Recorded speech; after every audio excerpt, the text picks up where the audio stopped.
we can do better is about how societies work and how they change. In other words, it's about social theory, which might sound dull, but actually we all have ways of understanding these things, of understanding how societies work. But for most of us, we don't have a consistent and coherent way of thinking about these things. And I think it actually really matters for everybody. We want to understand the societies that we live in and the forces that affect our lives. But it really matters for people who want to work for social change, because we want our efforts to be as effective as possible. But if the way we're trying to make change is based on an understanding of society that's faulty, our efforts aren't going to be very successful. So think about the ecological crisis. Climate change is central, but there's also pollution, and many species are dying out. Is the root cause of this problem the fact that we have a bad idea that growth is good and we measure everything by the gross domestic product and how fast it grows? Or is the root cause the fact that we have a way of producing goods and services, capitalism, that's driven by profit and competition? So is it a bad idea, or is it the actual system of how we produce goods and services?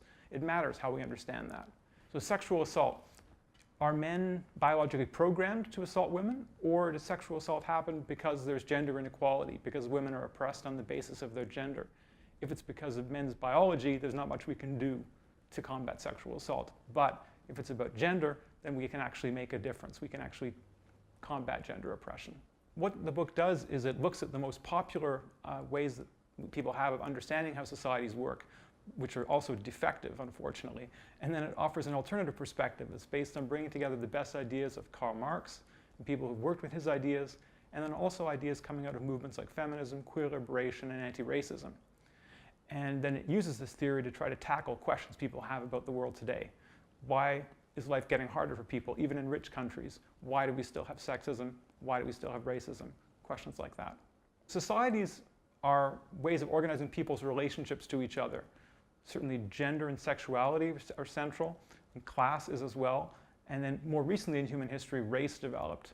And all these things are happening at the same time. They're not separate systems that interact with each other.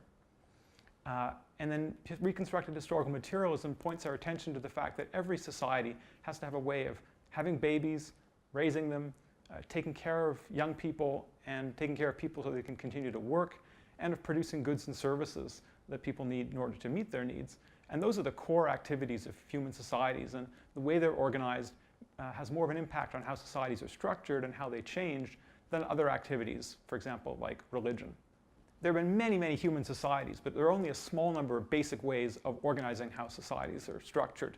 And the one we live under now is capitalism. It's just one particular way of organizing these relationships. When we study the past with reconstructed historical materialism, I think the key lesson is that social struggle is vital to making change for the better.